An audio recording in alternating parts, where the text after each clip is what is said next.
Chapitre 11 Brouhaha.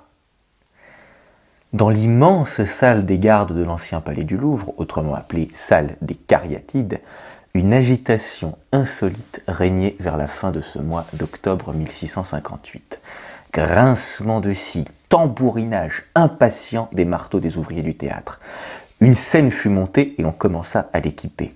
Un machiniste passa en courant, essuyant son front en sueur, et les aides du régisseur s'affairèrent. Au milieu d'eux se démenait, excité, tantôt criant, tantôt suppliant, un homme plutôt laid, grimaçant, vêtu d'une veste aux manches maculées de peinture. L'émotion avait rendu ses mains désagréablement froides et, par surcroît, il s'était mis à bégayer, chose qui ne manquait jamais de le terrifier. Par moments, il pestait sans aucune raison contre les acteurs qui, selon lui, venaient toujours se fourrer dans ses jambes pour l'empêcher de travailler. Mais comme d'habitude, tout finit par s'arranger et le 24 au matin, les décors de Nicomède de Pierre Corneille étaient dressés sur la scène. Il faut dire que du moment où il fit son entrée à Paris, le directeur mena sagement sa barque en vrai comédien avisé. Il se présenta à la capitale, chapeau bas, un sourire obséquieux sur ses lèvres charnues. Qui l'aida ? Les gens mal renseignés pensèrent au prince de Conti. Mais nous savons, vous et moi, que le Conti, effrayé de Dieu, fut complètement en dehors de cette affaire. Non, celui qui aida Molière sur le difficile chemin de la cour fut ce Pierre Mignard qui, de ses yeux lourds, avait si bien su l'évaluer à Avignon. Mignard avait énormément de relations. C'est surtout grâce à lui que Molière parvint à obtenir l'oreille du tout-puissant cardinal Mazarin, qui était la seule chose dont il avait besoin pour mener à bien son entreprise. Désormais, il ne restait plus qu'à bien se tenir dans la conversation avec le prince Philippe d'Orléans, frère unique du roi. Et voilà une immense salle, tout en dorure. Molière est là, le cou ployé, la main gauche touchant poliment la poignée de l'épée, tenue par une large bandoulière, et dit « Oui, beaucoup d'eau a coulé, Votre Altesse, depuis que mon illustre théâtre est mort à la Croix-Blanche. Naïve appellation, n'est-ce pas ? Je vous assure, Votre Altesse, il n'y avait dans ce théâtre pas l'ombre de quoi que ce soit de brillant. D'ailleurs, Votre Altesse avait 6 ans. Votre Altesse était un enfant, Votre Altesse ne peut évidemment pas se souvenir. » Philippe de France, duc d'Orléans, monsieur, frère unique du roi, garçon de 18 ans, est là, appuyé sur une lourde table qui écoute poliment l'entrepreneur. Les interlocuteurs s'étudient du regard. L'entrepreneur arbore un sourire de renard et tout son visage n'est que plis mielleux à pris, mais les yeux sont sur le qui-vive, attentifs. Le visage de Philippe de France est celui d'un adolescent, mais déjà touché par une passion enfouie. L'enfant regarde le directeur, la bouche un peu entr'ouverte. Cet homme énigmatique appartient à ce monde étrange que l'on appelle monde du théâtre. Cet homme, actuellement impeccablement habillé, a, paraît-il, voyagé dans des charrettes à bœufs et dormi dans des étables. Et tout son entourage lui assure qu'on peut attendre de cet homme des divertissements étonnants. Philippe de France analyse son sentiment, qui est ambigu. Apparemment, il devrait avant tout être retenu par le sourire et les plis du visage, mais en aucun cas par les yeux du comédien. Il a vraiment des yeux bien sombres. Et Philippe essaie de se forcer à aimer les plis du visage, mais il y a toujours ses yeux qui l'attirent. Quand le directeur de théâtre a ouvert la bouche pour parler, Philippe a décidé qu'il avait une voix désagréable et qu'en plus, il a une façon bizarre de reprendre sa respiration en parlant, ce qui ne se fait pas à la cour. Mais après les premières phrases, sans savoir pourquoi, Philippe commence à aimer la voix de l'invité. Votre Altesse royale me permettra de lui présenter. Les lourdes portes s'ouvrent et le directeur se recule comme il faut faire, c'est-à-dire sans tourner le dos à son interlocuteur. Décidément, il a vraiment nagé dans tous les milieux. « Messieurs, entrez !» dit l'invité. Philippe est étonné. La voix de l'homme s'est faite rude, presque grossière, mais il poursuit aussitôt après de sa voix d'avant. « Permettez-moi de vous présenter... » Encore cette voix coupante, hachée, qu'emploient les gens qui voyagent en charrette à bœufs. Mademoiselle Madeleine Béjart, Mademoiselle Duparc, Mademoiselle de Brie. À la vue de femme, Philippe fait comme son frère, enlève aussitôt mécaniquement son chapeau à plumes et écoute. Il voit des femmes comme les autres et se prend à penser qu'elles sont pâles et qu'elles ne l'intéressent vraiment pas. Puis il voit des hommes et remet son chapeau. Devant lui se trouve un homme rond comme un ballon, qui respire bruyamment, souriant comme un soleil. C'est Monsieur Duparc qui lui aussi promet vraiment beaucoup. Puis un autre vient le saluer, une espèce de boiteux, jeune, un sourire sur les lèvres, mais pâle d'effroi. Puis d'autres encore, beaucoup d'autres. L'invité a vraiment toute une troupe. Puis tout ce monde disparaît et Philippe d'Orléans dit qu'il est très heureux, qu'il aime beaucoup le théâtre, qu'il a beaucoup entendu parler de celui-ci, il est ravi, il prend la troupe sous sa protection. Mieux, il est convaincu que le roi ne refusera pas de voir les acteurs de Monsieur de Molière. Et il énonce bien le nom ? Très bien, Votre Altesse Royale. Oui, il est convaincu que Sa Majesté ne refusera pas de voir les acteurs de Monsieur de Molière jouer leurs pièces. À ces mots, l'invité se fait tout pâle. Et il répond « Votre Altesse est trop bonne, mais je m'efforcerai de justifier la confiance. » D'une troisième voix extraordinairement austère et insistante, l'invité interroge et espère que Sa Majesté est en bonne santé, ainsi que la reine-mère. Et c'est à la suite de cette conversation que fut dressé sur la scène de la salle des gardes un Nicomède de toile. L'homme regarde le décor avec angoisse et à nouveau a peur. Il se souvient du Rhône et du vin muscat. Ah, là-bas, vraiment, se trouve la liberté. Là-bas n'existe pas cette responsabilité accablante, mais il est trop tard pour s'enfuir n'importe où. Le vieux Louvre serait-il en feu ? Non, ce sont des milliers de bougies qui brûlent sur les lustres de la salle des gardes, et dans leur lueur, les cariatides immobiles prennent vie. Costumé en Nicomède, à demi paralysé, Monsieur de Molière regardait par l'ouverture du rideau la salle se remplir. Monsieur de Molière croyait perdre la vue. Sur toutes les mains éclataient des feux de diamants et les poignées des épées renvoyaient les mêmes feux. Le regard était capté par une forêt de plumes et de dentelles, les yeux aveuglés par les emblèmes des capes. Sur tous les cavaliers resplendissaient les merveilleux rubans de la boutique de Perdrixon, et sur les têtes des dames vacillaient de savantes coiffures.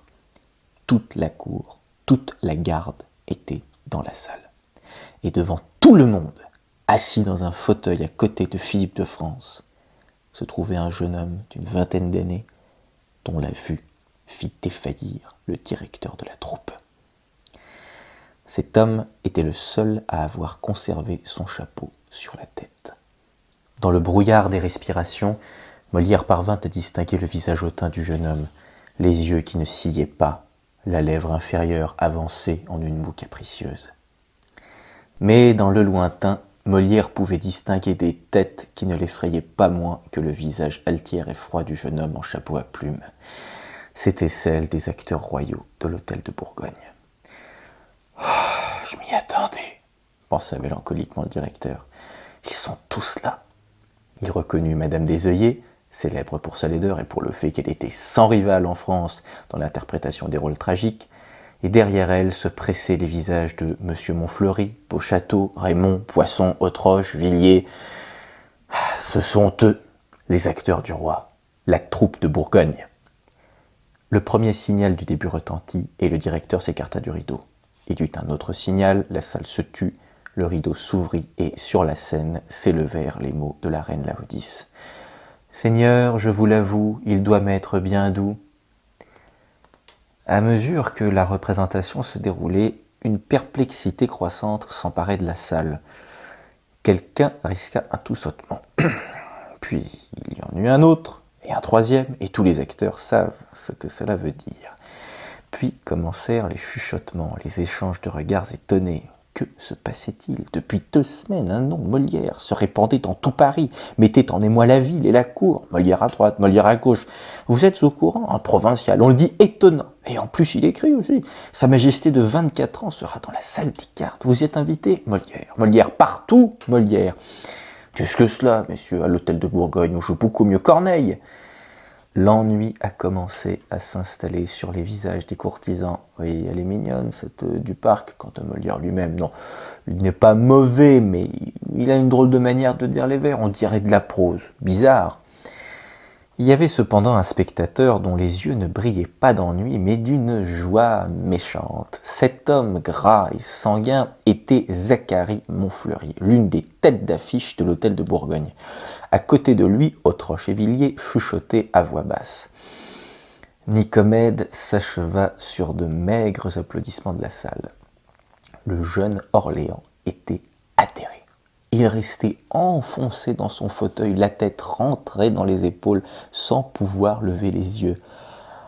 Et à cet instant, Monsieur de Molière, qui, dans son funeste entêtement à jouer la tragédie, avait risqué sur une seule carte son séjour à Paris et l'existence même de la future grande comédie française, parut sur la scène.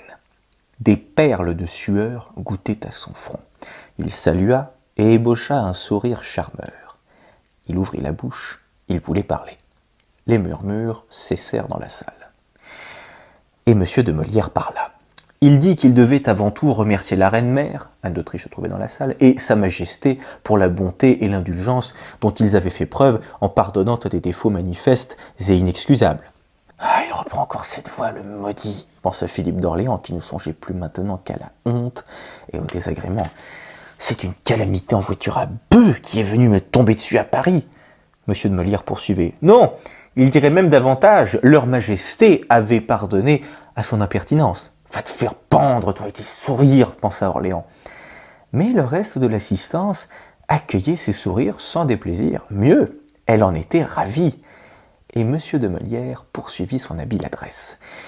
La seule raison de sa présence était l'irrépressible désir qu'il avait de divertir leur majesté. Il reconnaissait très volontiers que lui-même et les acteurs de sa troupe n'étaient que de pauvres copies, que les admirables originaux se trouvaient là, dans le public.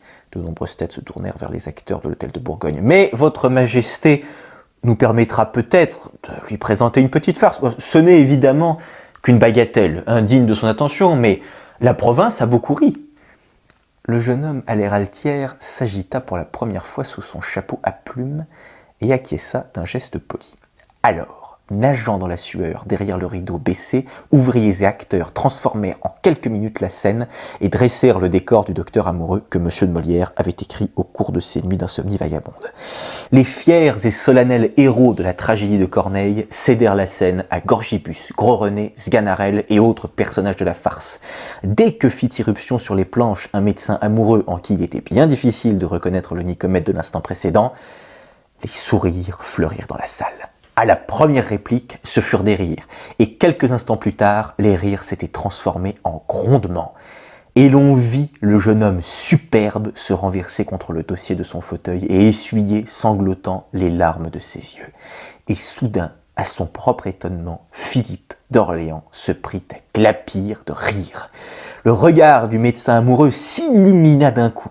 Il se rendait compte que c'était là un bruit qu'il avait déjà entendu.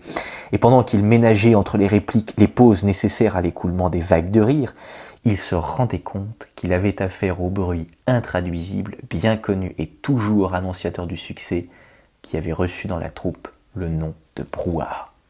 Un frisson délicieux courut sur la nuque du grand acteur comique.